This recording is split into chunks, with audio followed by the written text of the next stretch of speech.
I spoke to Badr Jafar, the CEO of Crescent Enterprises and the COP28 Special Representative for Business and Philanthropy. He believes the unleashing of the power and dynamism of the business community as well as philanthropic capital will be key towards ultimately winning the global warming fight. Have a listen.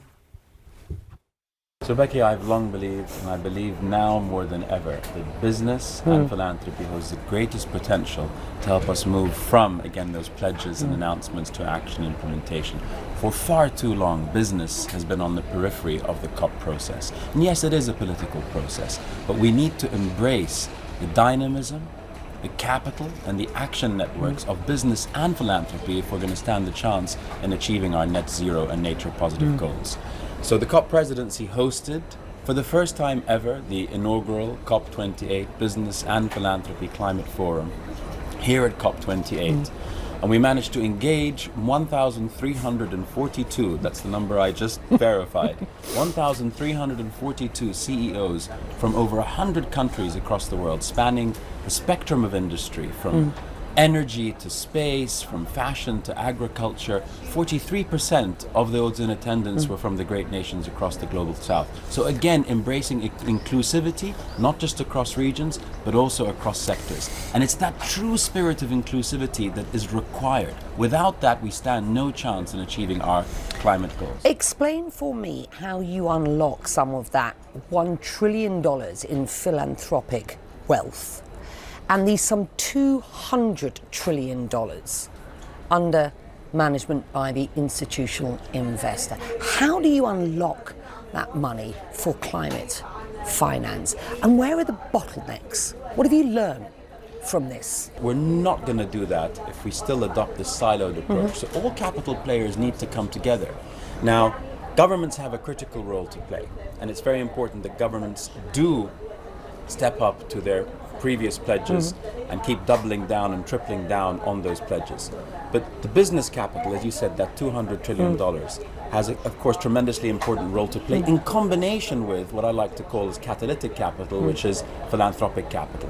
And it's only combined that we can create and generate that multiplier effect to get where we need to get to. Just explain what you mean by that and how philanthropic capital can play a role very specifically in financing climate projects. So I've long referred to philanthropic capital as the forgotten child of the capital system, often regarded as a sort of periphery player, and in some parts of the world even regarded with a high degree of suspicion. The reality is, from what we can measure today, we know philanthropic capital is dispersed over $1 trillion a year. It's more likely north of $2 trillion a year. But the more exciting aspect of philanthropic capital is its quality, because it is traditionally more patient, more equitable in its deployment, and more risk tolerant. And that's why, in combination with business and government capital, it can help to generate that multiplier effect, hence the catalytic nature of it. So I really do believe that philanthropic capital can be the glue that binds business and government capital together in concerted action to help to scale up and accelerate our pathways to net zero. So what were the key takeaways for you? So the key takeaway is this process that has been adopted for the past 27 years now needs to embrace the full potential of the private sector. We saw over $5 billion in new committed capital just across 48 hours. But I think we can no longer go back to the days where business is seen as a periphery player or something that happens on the sidelines. It needs to be a fully integrated and inclusive process. How would you describe what's been achieved to date?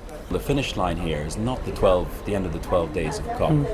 It's our 2030 targets. But it's not about what we've been able to achieve. It's what we need to keep achieving in the coming days, in the coming weeks.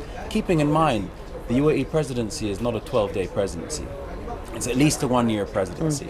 And you can be sure that the UAE is going to be pushing day and night to make sure that we push together, inclusively, to deliver on what we need to for our future generations and for both planet and people, making sure that we're no longer separating the climate agenda from the human development agenda.